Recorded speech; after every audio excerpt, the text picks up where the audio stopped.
Coming up on WUFT's First at 5, the Alachua County Commission has come to a roadblock. We have the latest on a discussion over road funding. Plus, how Alachua County is preparing for the upcoming hurricane season. We spoke to the county's emergency management director. And a nonprofit tackles food insecurity across Florida at a pivotal time. First at 5 starts right now. First at 5. From the University of Florida's College of Journalism and Communications, you're watching WUFT News. Several Alachua County roads are in disrepair and commissioners are working to address the impacts to drivers. This is WUFT's First at 5. I'm Bailey Korinek. And I'm Roches. During their meeting this morning, they addressed funding for the road repairs. WUFT's Caitlyn Schiffer is live at the Alachua County Commission. Caitlyn, some roads in Alachua County are given money, but others that require improvement for transportation are lacking vital funds. Roadways are a serious issue in Alachua County, and 3 specific segments are lacking support. I spoke with the county civil engineer about the Transportation Capital Improvement Program and what its next steps are. In Tuesday's Alachua County Commission meeting, commissioners and civil engineers discussed the TCIP. In the collective report on road segments, it showed some roadways are not being given enough funding, even as the program carries excess funds. Roadways not currently included in the TCIP include Northwest 53rd Avenue, Southwest 24th Avenue, and Southwest 122nd Street. The estimated funding for these roads ranges from $300,000 to $1.5 million. Civil engineer Stuart Collins says, as roadways have not been taken care of for 40 years, this project is huge for the county.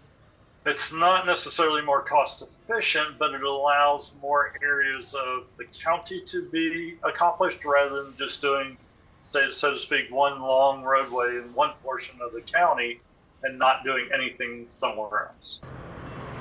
This program is created by a partnership between the Office of Federal Lands Highway Division and the Federal Land Management Agencies.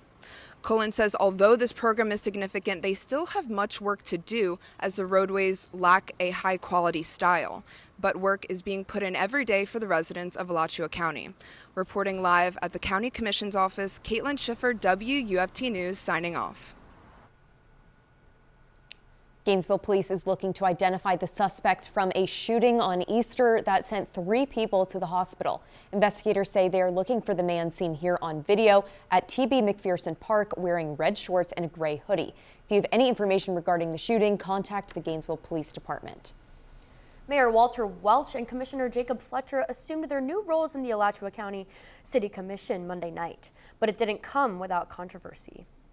Their induction ended the longtime tenure of the city's only former mayor, Gib Kerper. Shortly after the election results were certified, a resident raised concerns about the election's integrity. There were accusations of, quote, double-digit instances of ineligible voters casting ballots. The alleged voting violations could be impactful in what was a narrow mayoral race. Walter Welch defeated Kerper by a margin of just 21 votes. Alachua County is taking on hurricane season differently this year in the wake of back-to-back hurricanes Helene and Milton in 2024. County officials say they're moving into the 2025 season with a lot of lessons learned. The Alachua County Office of Emergency Management say they've spent the last few months preparing for this upcoming season. Officials are meeting with their partner agencies at the local, state, and federal level to make improvements on their plans. Director of Emergency Management Jen Grice talks about improvements the county is making to help people during and after the storm. One of the things that we're working on refining is our shelter staffing plan. So that'll be one thing that we improve for this hurricane season. And then also looking into our debris plan as well to make improvements upon our debris management. In just a few months, hurricane season will be here. It officially begins June 1st, and it's a good idea to get prepared now before we're in the thick of it.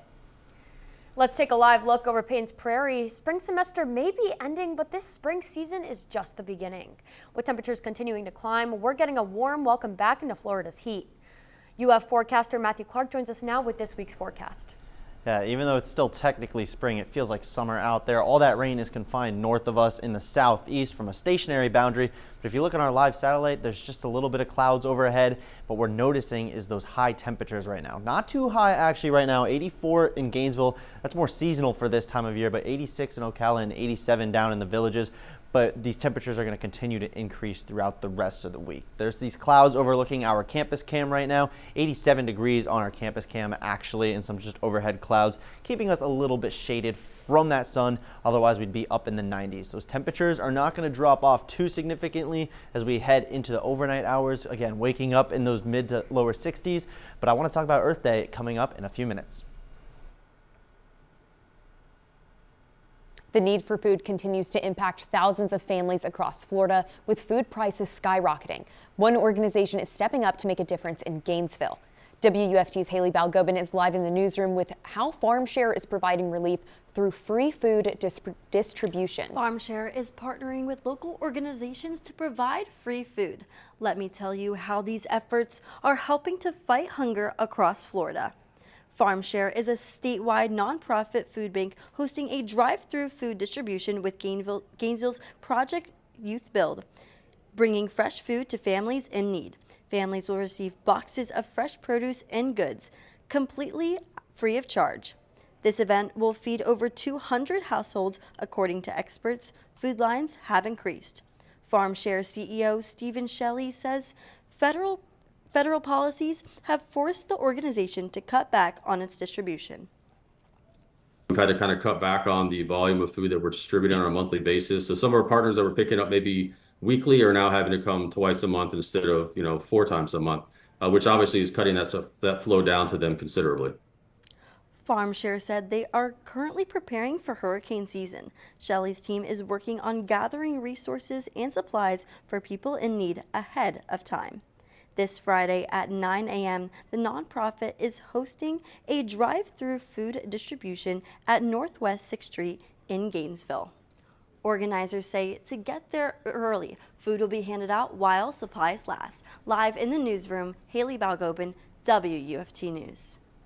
Marion County Sheriff's Office is asking you to identify burglary suspects in the Silver Springs Shores area. Several vehicles have been burglarized during the early morning hours, usually between 2 and 5 a.m. over the past few months. These burglars target unlocked vehicles by car hopping their way through the neighborhood. If anyone has additional camera footage or information that could potentially lead to identifying the suspects, please contact the Marion County Sheriff's Office. This evening, the Marion County School Board is set to formally name 2 of its new elementary schools. The elementary school located in Marion Oaks is proposed to be named Ross Prairie Elementary, while the one in Winding Oaks will be called Winding Oaks Elementary. The names came from a committee consisting of parents, staff, and community members. The names now await school board approval. Coming up on First at 5, Florida Governor Ron DeSantis spoke today on the funding for Everglades restoration. Plus, Pope Francis's funeral will be held this weekend, and the process of choosing his successor will begin soon after. Stay with us. You're watching WUFT-TV News. Welcome back. Global tributes are being paid after Pope Francis died on Easter Monday at his Vatican residence. How people are remembering him and the latest plans for his funeral. Ivan Rodriguez is reporting from Vatican City with the latest. This morning, cardinals conducted the rite of confirmation of death and disposition over Pope Francis. One of many final traditions in the coming days that will carry the Pope to his requested final resting place at Santa Maria Maggiore Basilica Saturday. Some mourners remembering him today for his progressive approach to the papacy. He did a lot of things to try and adjust the church to modern time. He's somebody that I felt was kind of trying to hold the entire world together. This theology professor in New York met with the Pope personally last October. She says he encouraged her and all who worked in God's name to, quote, make a mess if necessary to spread the gospel. Listen to the cry of the poor and the cry of the earth. And that was what he meant by go make a mess, make people pay attention, make people get out into the streets, make people care. Pope Francis will be remembered for his passionate defense of the planet, the plight of migrants, and achieving peace through diplomacy. He sort of set the groundwork for a broader, more accepting and loving and welcoming church. I'm hoping that that's part of his legacy. The Pope's final words were released by Vatican officials this morning. They were said to his personal nurse, who helped the Pope make a surprise appearance on Easter Sunday, shortly before his death. Thank you for bringing me back to the square, he said. In Rome, I'm Ivan Rodriguez. Florida Governor Ron DeSantis held a press conference in Naples this morning proposing $800 million in funding for Everglades restoration. The state Senate agreed with the proposal, but the House countered with a budget that would reduce Everglades funding by nearly $500 million in what the governor considers defiance of the Republican mandate. A lot of the reason they're doing it is because the leadership in the House of Representatives has taken a position that if I'm for something, that it's their view to just oppose us, just in a knee-jerk fashion. Oh, the governor always gets his way. We don't want to give the governor any wins. That's kind of how these people think.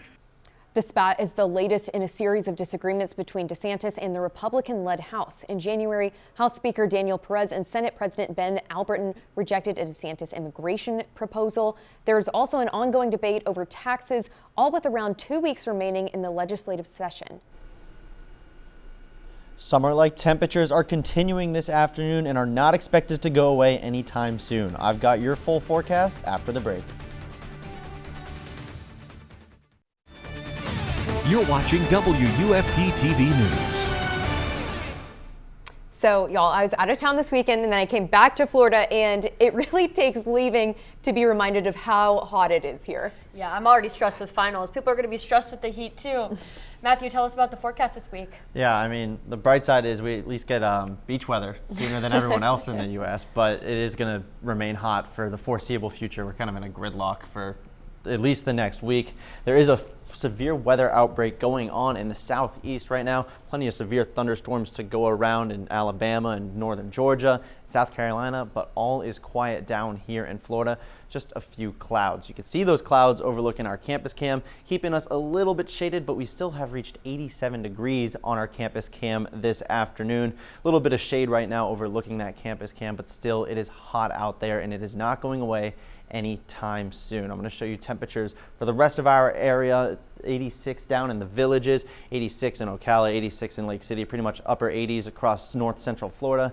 It is pretty warm out there right now, and you can't really escape the heat because it's not going to go away anytime soon. So as we head into the rest of the evening, though, those temperatures are going to drop into the mid to lower 60s when you're waking up tomorrow morning, but it's going to be another warm and humid morning. No more chilly mornings to start your day, so at least you don't have to worry about taking off layers as you go on throughout your day. This pattern is going to stay because of this heat dome pattern that we are in. This subtropical jet stream is ridging all the way through the northeast, and in conjunction with this high pressure system, it's just bringing in warm and moist air to much parts of the eastern United States, including us here in Florida. We're also going through a pretty severe drought in South Florida, an actual extreme drought down for portions of South Florida. I expect this drought to continue as we head in throughout the rest of the week because we're not expected to get a lot of rain. But there is about a 20% chance of rain tomorrow from not a cold front, but your classic afternoon thunderstorms that we're all too familiar with here in Florida. So the eastern sea boundary meets with the western sea boundary, and as we head into the afternoon hours tomorrow, some of those storms are going to start to flare up across the I-75 corridor around your dinner hour tomorrow night before shifting their way east as they rain themselves out as we head into late tomorrow night. So as afternoon thunderstorms could be back. I'm going to flash forward to your weekend because Thursday and Friday and Saturday are going to be much of the same, reaching the 90s, sunshine overhead before we have another rain chance on Sunday, but another 20% chance of showers on your Sunday, another afternoon thunderstorm. If you're going out and about into the beach this weekend, got to be careful for that UV index. UV index is going to be very high as we head in through the rest of the week because we have plenty of sunshine on our forecast. But hey, it is nice beach weather to say the least. And in honor of Earth Day, the University of Florida turned April into Earth Month, ending today with a series of events. UF's Sustainability Office invited students to be more conscious about their footprint through an Earth Day showcase. Matt Williams, the director of the Office of Sustainability, explained that they're always looking for more engagement. The goal of their efforts is for students to celebrate the Earth not just today, but every day.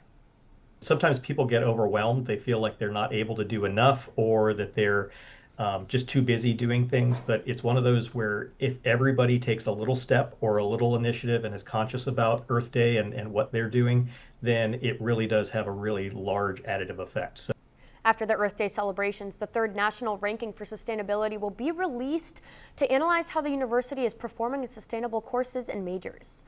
The sustainability of buildings on campus will also be reviewed. Has been staying hot, and high school baseball is looking to claim the throne of state champs. This and more after the break.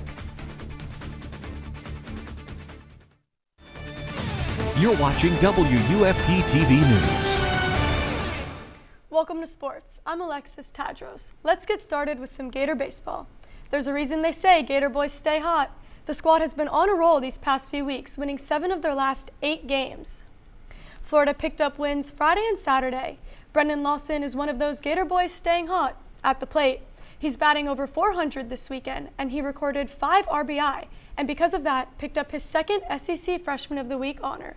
This weekend, they welcome number 5 Arkansas to Condren Ballpark. But before they call for the Hogs, the Gators need to get through Georgia Southern tonight. First pitch is at 6. High school baseball has entered the nail-biting time of the season, the run for state champs. Each division has a best out of 3 series, and Game 2 is taking place tonight. Last night's Game 1 matchups resulted in Mount Dora, Oak Hall, and Suwannee winning. One of our local favorites, Buchholz, welcomes First Coast tomorrow for their first game of the series. One Gators team that has been hot for some time is the lacrosse team. In 3 of their last 5 games, they've tallied over 20 points while allowing just 15 points in those matches. And 2 sisters have been a key part of that success. As WFT's Alyssa's Britton-Harr reports from backyard games to big stages, this duo has turned their dream into reality playing side by side. Josie and Brittany Hanna are more than just standout players on the University of Florida lacrosse team. They're family. The Gators have now become a dynamic duo on this team, with Josie leading as a senior midfielder and Franny stepping up as a redshirt freshman. For Franny and Josie Hahn, playing together at the University of Florida wasn't just a goal. It was unfinished business. And I was here first, obviously, I was, trying to get her to come here. I'm visit, blah, blah, blah. I'm I love it, but, I didn't want to, force my path onto her. So, I was always, please come look here, but, no pressure. I want you to be happy wherever you are. Keep your options open, look, see where it takes you. After their time together was cut short in high school, Josie knew she wanted one more chance to share the field with her sister. And she hoped Florida could be that place. When I was looking at schools, we got gypped a year in high school, I kind of wanted to finish that out, knowing, we had such a strong connection that one year in high school, and I was if I had the opportunity to do it again, and obviously I'm very fortunate, Coach Mandy, gave me the opportunity to do it again, and, it was a no-brainer to come play with my sister. You only get that once in your life, and I had to take the opportunity. While playing together wasn't the initial plan, it certainly was a dream come true for Josie and Franny, as head coach Amanda O'Leary gave them the opportunity of a lifetime. For WUFT Sports, I'm Alyssa Britton-Harr. Now to the NHL. One heated rivalry looks to rewrite a chapter in the playoffs. The Battle of Florida starts tonight. The Florida Panthers and Tampa Bay Lightning go back at it for another round of the Sunshine State Showdown. They split the season series with the Lightning thrashing the Panthers 5-1 in their last meeting. The Panthers are healthy for the first time since February, with Matthew Tkachuk drawing back into the lineup. They will need to neutralize a potent Lightning offense that leads the league in goals per game to get the win. Puck drop is set for tonight in Tampa at 8:30. To wrap up sports for today, basketball's transfer portal is closed today. And for your national champion Gators, just one new addition in Xavier Lee. But they also announced freshman CJ Ingram has joined the program. He comes in from Montverde Academy. Matthew has one final look at the weather after the break. 90s and sunshine across the board. Even though it's spring, it feels like summer. It's about a 20% chance of afternoon thunderstorms tomorrow. Same thing with Sunday and Monday. Even though it's spring, summer is back. And thanks for the weather, Matthew. And Hayli, it's your last show. How are you feeling? It definitely feels weird to be doing my last day of school ever, but it's great to be doing it with First at 5. I want to thank y'all so much. You're so talented on the desk, but the people you don't see, Daniel, Levi, are the best producers. Kim always kills it directing, and it's definitely been a privilege to learn from y'all. I wish I could take y'all with me. And we'll miss you so much, but thank you for joining us. We're back here tomorrow for another edition of First at 5. Have a good night.